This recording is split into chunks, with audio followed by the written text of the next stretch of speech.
Without realizing it, this Cofidis rider might have just saved Jonas Vingegaard's Tour de France hectic sprint stage. We begin in Pau as we normally... Oh, no, sorry. We start in Lanterne Rouge and then we finish in Pau. It's a sprint stage. We've got 1 KOM point on top of a climb about 30 k's from the finish. It's going to be a big boy sprint. Torsten Tran enjoying his day in the sun, resplendent in the yellow jersey he earned by taking 12 minutes yesterday. And poor Baptiste Verstroffer. We've seen him. I mean, you've seen him in the Oman videos. He's been jumping in the break all year. No one wanted to join him. Must have felt bad when he jumped. He thought, please, 3 or 4 guys, join me. We can make something of it. No one does. Everyone wants to go for their sprinter. At the intermediate sprint, we saw the Astana lead out looking pretty handy with Mike Turnison, Davide Ballerini, and Aaron Gay. They shoot from the back. This is literally what they do in the final sprints. Remember what they did? They came from the middle, they went right, open side, shot from the back, took momentum. Philipsen rather has been caught flat-footed at a lot of these intermediate sprints that we've watched so far. Too far to the front early, and then someone's shot from the back with speed.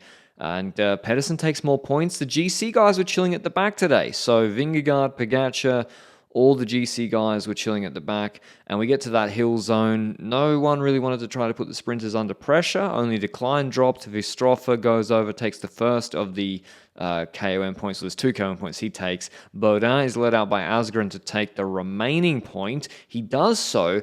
Look at Fred Wright here. He is trying to sneak away. He jumps, and then as Alex Baudin gets on the radio and says to Asgreen, hey, there's a move going up the road. Asgreen's already seen it. He's jumping to it. Nico Denz, I wondered if he was going for it as well, or if he was just making sure no one else dangerous jumped at that point. Valentin Paris-Pantra is there monitoring things, asserting himself on the 2 big classics boys, saying, if you take me to the finish, I'll win the sprint. I'm not going to pull because they've got Tim Merlier in the back. Dylan Van Baarle was pulling to bring that back, and it didn't go anywhere. It got brought back. We got Pedersen, Philipsen, Bini, Merlier, Coy.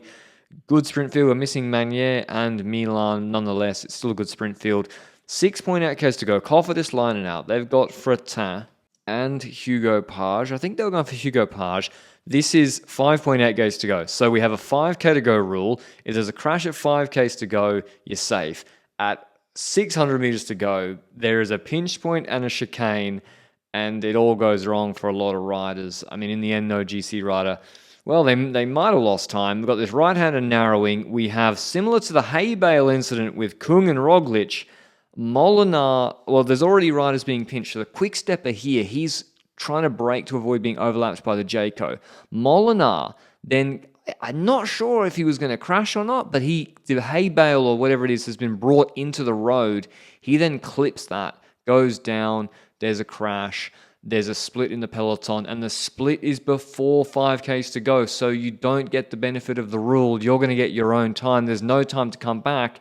This looks like the red helmet of Jonas Vingegaard looking down at his bike. So he's got to get back to whatever group the GC guys are in. There's no overview. We could see there were splits. Benjamin Thomas smashing it. 5k's to go. We can see Decathlon are trying to sew up that split. There's riders all over the place. Coy was a bit further behind. Astana's whole train has just made it, but they're the last ones.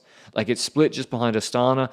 The quick step lead out with Sturven, not there for Merlier. Merlier did make it. I'll go back to the GC guys in a second, but Astana say box to the left-hand side with Ballerini, then Gate, then Cantor and Turnison, the last 2 men. Cantor's their sprinter. He won in Paris-Nice, I believe, this year.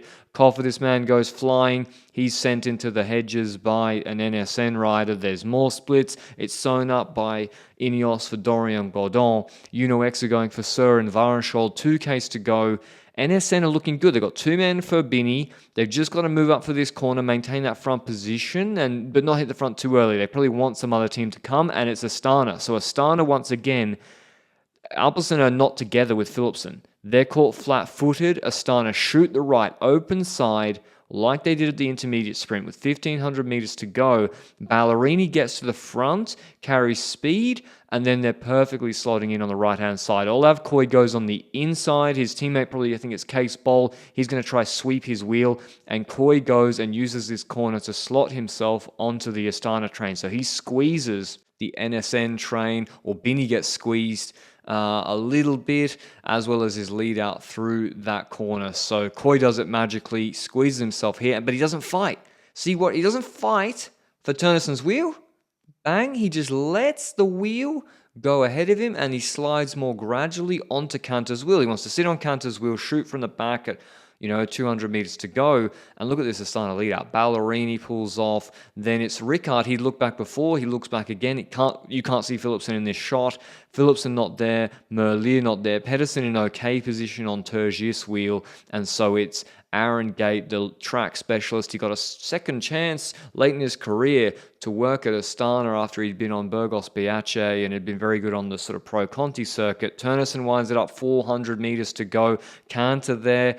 I wonder if Cantor regrets not launching earlier, but when you see Olav Coy jumps here, and yeah, Merlier, Philipsen, they're too far back. They're behind Binney, behind Pedersen.